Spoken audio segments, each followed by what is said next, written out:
What is up, everyone? My name is Sean, and today I'm quickly just going to go through five lessons I learned while building Fingertips AI. Now, if you haven't used Fingertips AI, I really recommend you go on Vercel and try it out for yourself. And yeah, let me know what you guys think. So today I'm going to be going through five lessons I learned while building Fingertips AI. For those of you guys who do not know what Fingertips AI is, it's an AI transcription, translation, and subtitle service which allows you to upload videos and music, and you're able to transcribe music and video into text and hard code subtitles into video. So I'm gonna quickly show you guys. We're gonna start with like the very common one. Like this is a very common mistake, and one of the mistakes I made while building Fingertips AI, and I learned from it. And the first one is actually very common, and most of you might actually be surprised about this one. And it's actually going to be called API endpoint names. Now, what do I mean? So when building a REST, more specifically, I'm talking about REST APIs here. When building REST APIs, you don't necessarily have to have the name of the operation in the name of the endpoint. What do I mean? So for example, imagine I'm making a user's endpoint that returns all the users. Most people might do something like this: get underscore users. Like you could have API slash get underscore users. This is a really bad practice, and it's not how REST APIs are supposed to be done. If you've done this before, no shame. Like obviously I've done this. This is why I've learned from it. The correct way you're supposed to do this is that you're supposed to remove the operation from the endpoint entirely, and instead let the rest verb speak for itself. Instead of get users, it should just be slash API slash users, and the method of verb you're using for that endpoint should be get. This is the correct way you're supposed to do it. So now you actually have the verb you're using as the kind of like telling you what you're trying to do, and the resource is the endpoint, and this is how it's supposed to be done with REST. So doing things like, for example, delete underscore user. This is another typical mistake. You don't have to do this because remember there is a delete verb with REST, so you don't have to do this as well. The same thing like update user. Like, okay, so you don't have to do update user. You could do, for example, put, and then put user. And this is all the exact same thing. So this was like one mistake that I made a lot while building Fingertips AI. Thankfully, it is better now, and this is how it should be done for all APIs you do build. So let's get to the second one. The second one is dealing with binary or bytes, or dealing with binary data or bytes. Now, when building Fingertips AI, I had to deal with handling a lot of files. And because I came from a very high level programming language standpoint, dealing with bytes, buffers, and streams didn't make any sense to me. The way to deal with like binary data is to always think about them as a sequence of bytes. And for those of you who don't know what bytes are, I'm sure most of you do know. So bytes is 1 byte is basically 8 bits, right? And if you think about all your binary data like PDFs, images, videos as bytes, then, and by the way, when I mean 8 bits, I should just mean like, I don't even know if that's 8, but that's what I mean, right? So basically 8 bits would be like 8 of these zeros and ones. And if you think about all your binary data in this kind of way, it makes it very easy to be able to think about them, because at the end of the day, it's just encoding and decoding. The way you encode an image, for example, encoding each pixel on that image as a byte, for example, is how you can decode it on your screen to know what exactly you're looking at. And a very important thing here is that when you encode a specific type of data, if you decode it the wrong way, well, the way you decode it is how you're going to interpret that binary data. So for example, if I encode an audio file and it has an audio file encoding, like it's serialized in a binary format to represent an audio file, and I deserialize it as, for example, as if I was deserializing a video file, then what's going to happen is that it's just going to be jumbled, it's going to be garbage. You're not going to understand what you're looking at because it's being read wrong, it's being interpreted wrong. So the way you encode your data is the same way you're going to decode it, and you can kind of like understand it that way.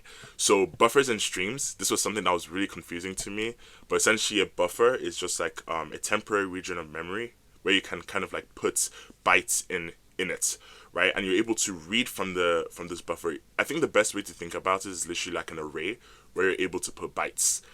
With JavaScript, the Node.js APIs allow you to deal with buffers really easily. Things like buffer from, and then you can like interact with the buffer by accessing specific slice, so accessing specific bytes from the buffer. You can also stream zeros and ones. What I mean is that suppose you have a buffer. This is literally how you should be thinking about a buffer, by the way. And you have something like this, and each of these are bytes. You can think of them as 8 bits, literally 8 of like each one of these like boxes are literally this. So you can put them in like this, and then you can kind of read them. So the streams pattern I was trying to talk about before is that when you load data into a buffer, you can actually read from it. So the different ways you can kind of, so you can do, well, in JavaScript, there are 2 ways. You can create a readable stream from a buffer. You can do readable, you can do writable, and you can do both, which is called a pipe, which is basically how you're able to read. So stream, essentially, think of it like a pipe where water flows through. It's kind of like you're kind of reading pieces of this buffer piece by piece, but you're not reading all at once. So it's like coming one by one as like you're grabbing from the pipe, right? So with the readable stream, you can kind of read bytes from the buffer piece by piece, or in chunks rather. I rather use the word chunks here, very important. It's like chunks of data you're reading from the stream. And writable is like you're putting data in chunks to the buffer, if that makes sense. And pipe allows you, suppose you had another buffer here, you can read data, you can read data from the buffer. Yes, you can stream data from the buffer and also write data into another buffer, which is what pipe allows you to do. So it's like a multi operation kind of flow, if that hopefully makes sense. I'm trying to explain it in like the simplest terms, and yeah, that's how the buffer and streams work. And I had to deal with this a lot while dealing with files in using Node.js. Now, the third thing I learned while building Fingertips AI is the upload system. So, for example, when users want to be able to upload audio and video to the server, most people might make this mistake. I definitely did. And the misconception here is that you have to upload. So imagine this is your clients. So let me just quickly put it clients, and you want to essentially upload this like file to a server. Let's say your server is here. Let's put server. So for those of you who don't know, so on the browser on your clients, these files, the files you're seeing here, they're actually known as blobs. A blob is basically just it's a fancy word for a buffer. It's literally just like a region of memory. It's memory. It's literally bytes. So you can think of it as well as this like box that has zeros and ones as bytes, and you can kind of stream this to another server where it can store it somewhere or deal with it or handle it somehow. So the first mistake I made was that I tried uploading my blob directly to my server. Now, most people might think this is fine, but if you're hosting your application with Vercel or you're using Next.js, there's actually a fixed file size limit on how big a file can be when uploading to a server. And this was kind of redundant because when I was uploading the file to my server, I was actually uploading that same file to a file store bucket known as S3. So imagine this is S3. This is a simple file storage. It's like a service on AWS where you can like upload. It's not just necessarily for audio files or video. You can upload anything on there, like literally. But the whole point is I was trying to upload the file directly to my server and then from my server to S3. Now, there's a better way of doing this, which I learned later while building Fingertips, is that you can actually use something called a pre-signed URL. So I'm going to write here, pre-signed URL.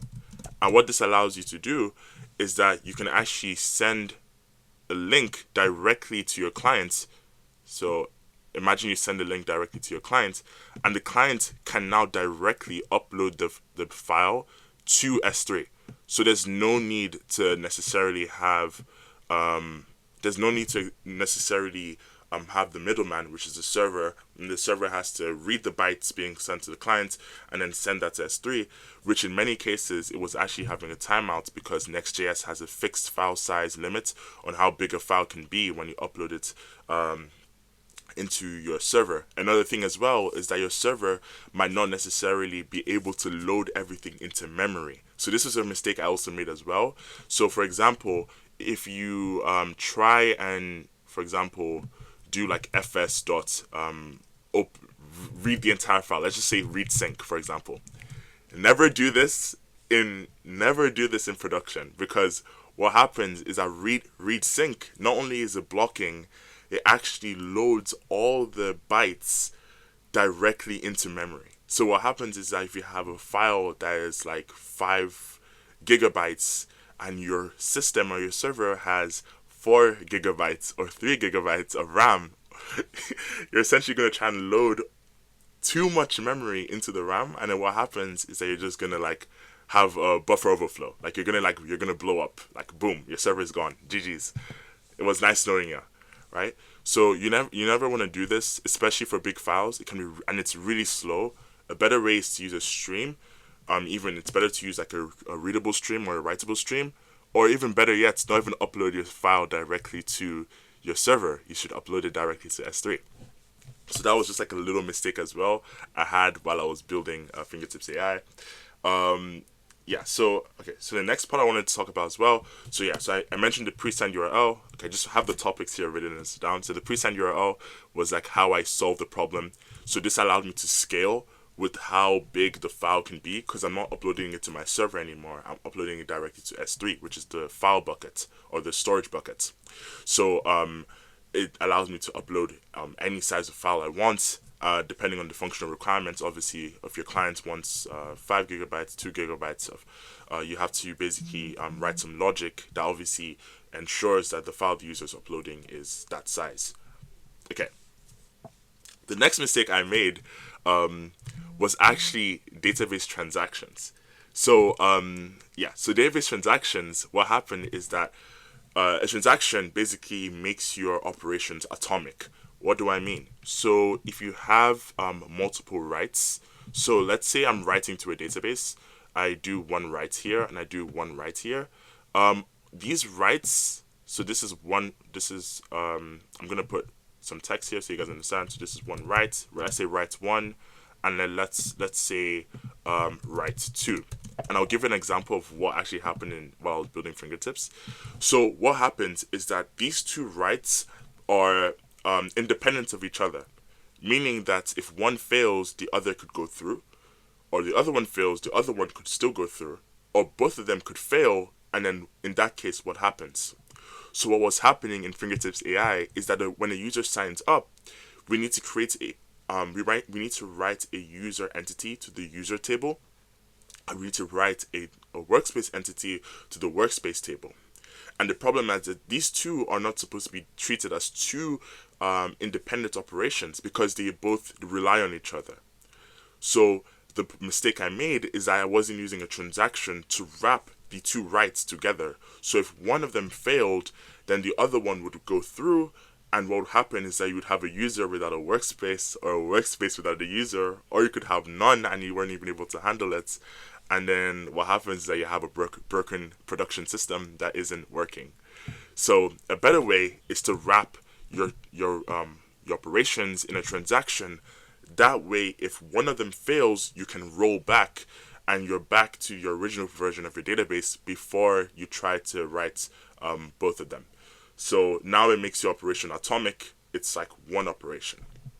This is one key things I was actually taught in my concurrency lectures at my third year at University of Kent, which was using mutexes, using semaphores, like all these concurrency primitives are really important, and databases are no exemption. Like the same, it falls under the same category of ensuring that your system isn't having partial writes or dirty. I think they called it dirty writes. Dirty writes when you could also have race conditions as well, which is not good as well. And yeah, this is a really big problem. So using transactions is really important, essentially. And then the final piece, by the way, another thing as well, for reading these bytes, normally, I want to say one thing, because that also did confuse me as well. You wouldn't see these zeros and ones in any programming language. No programming language is going to show you these zeros and ones this way. Instead, they're going to represent your binary data in a format known as hexadecimal. So hexadecimal, I'll just call it hexa. And how hexadecimal works, it's base 16. It allows you to better understand your binary data in a way that's more intuitive to humans. What do I mean? So, for example, if I had this, let's say I had this byte, which was 1, 2, 3, 4, 1, 2, 3, 4. This is kind of hard to read as a human. In hexadecimal, how you would write this, or in any programming language, it will just be 0, 0. And what this essentially means is that hexadecimal, how it works is that one of these numbers is 4 bits. So if I had this 0 here, this represents 0. This means 0, 0. 0, like 4 bits like that. And then the second 0 here represents another 4 zeros. Right? So 2 of them together make 1 byte. Aha, you see what I did there? So these 2 numbers represent 1 full byte. I know it sounds crazy. So if you had something like 0, 0, for example, 5A, for example, something like that. Like when I saw this, I was like really annoyed. Like why is it not in binary? But I then thought about it. Do I really want to read binary? If you have like 3, 2, for example, this is something you could see, especially when dealing with buffers or low-level primitives in JavaScript, or I think in any language. Most of them will be in hexadecimal, but the best way to read it is that all of these together are 3 bytes, because one of them is a byte. One of the numbers in this like pair is 4 bits, and together they make 1 byte. So that's one quick way to read it. And how you can decode this is that, for example, this 5 in binary is I believe 1001. So that's 1, 2, 4. Yeah, 1, 2, 4. Okay, so I'm wrong. So it should be this. Yeah, so it should be 1, 2, 4. Yeah, so this is 5 in. But you'd still put the 0 because it's 4 bits. So it's 1, 2, 1, 2, 4, 8. Okay, so cool. Now we have 5, and then 10. I think 10 is very popular. 10 is just 1, 0, 1, 0. Yeah. So I believe that's 1, 2, 4, 8. Yeah. 10 is very popular. So this is how you would be able to kind of deal with these hexadecimal numbers. So this is just a quick binary lesson. I know that sounds kind of crazy, but this was actually something I was so confused about when dealing with buffers, because when I try to log my buffer, and obviously there is, for example, if you are like putting like hello world, for example, in a buffer, and you try to log it, you're gonna see some of these like weird numbers as well. Don't fear. That's essentially most computers, they encode these like characters as UTF-8, where they essentially it's basically called a character set, where each character maps to a binary representation of what that character would be. So you might see something like HELLO could be like, for example, 64, 52, something like that. That's just like the binary representation of each character. I remember in binary, a character is 1 byte. So literally when you see this 54, that is literally representing 1 character in that. So that's why you see like multiple of those multiple of those things, those like binary numbers. Just a quick note, because I remember when I saw that as well, I was really confusing. And then the final piece, sorry for the long rant, the final piece was long jobs.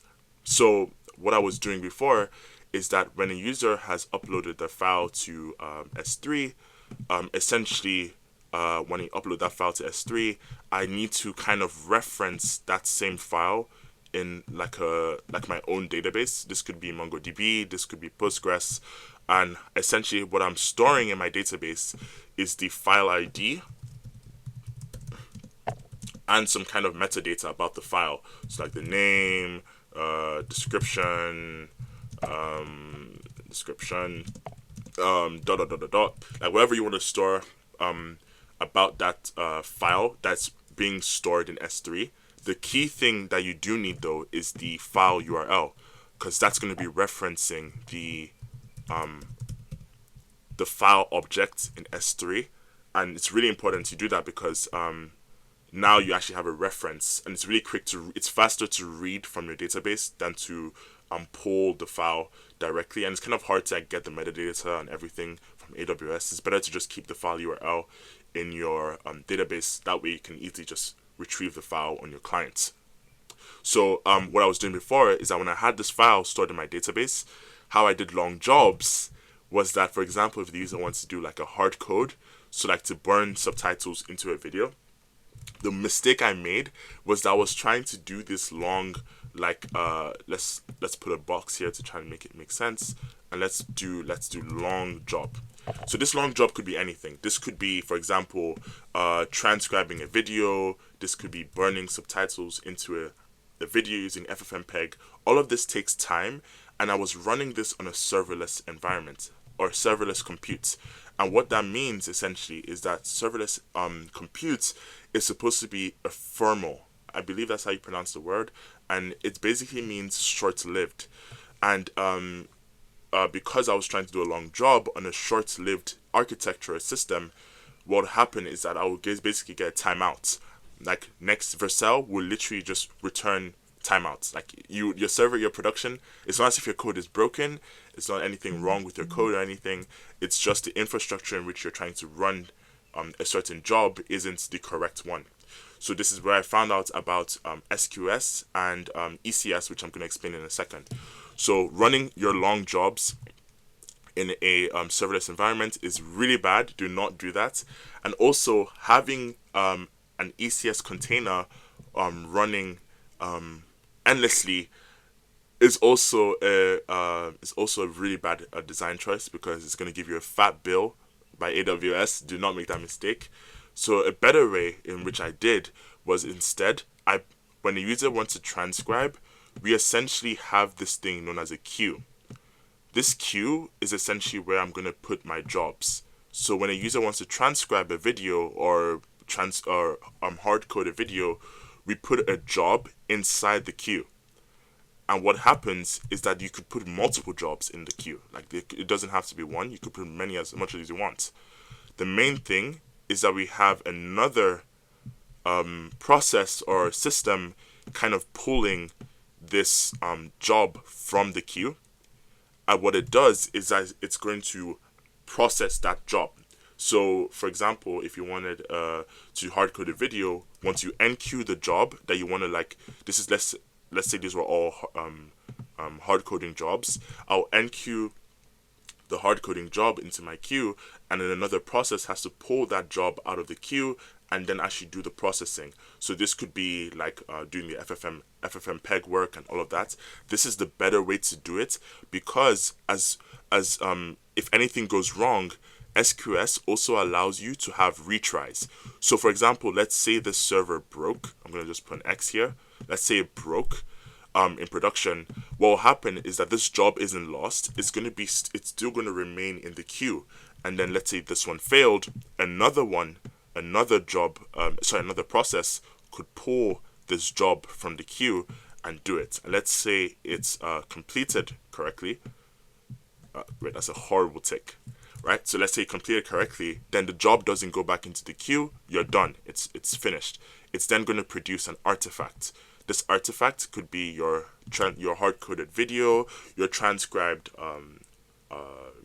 video, like the transcribed text of your video, and so on and so forth. But this is a better way of doing it, and it leads to so much scale because you could always increase or decrease the amount of like processes or services that will basically spin up and handle that job. And you also get automatic retries. So if anything goes wrong, it doesn't leave the queue. So another process can come in here, see the queue, there's something going on, pull it, and then do the processing. So this was just another thing I learned as well while building Fingertips AI. And I think this is, to be honest with you, I probably learned like probably 1,000 more lessons, but this is just like the top 10, top 5. I could go on and on and on about more things I learned, but this is like the top 5 main things I learned while building, for example, the upload service, the transcribe service, and the hardcode service. All of these required a lot of system design and a lot of a lot of knowledge that I didn't have at the time. So I made a lot of bad mistakes, leading to systems giving me timeouts, and I'm like wondering what is going on.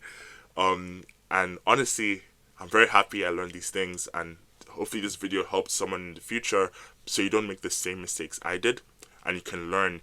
So definitely, if you're doing any kind of long job, please remember to use some kind of queue, have a container, pull the queue, pull from the queue, get a job, process it, do it, create it like an output, an artifact, and then yeah, you're Gucci. It's a really clean system design choice, and yeah. Hope you guys enjoyed this video. This is just me ranting. I'm so sorry if this is like really long, but yeah, hope you guys enjoyed it and it helps someone out there. Most importantly, like you learned something from this video, and I'll see you guys in the next one. Peace.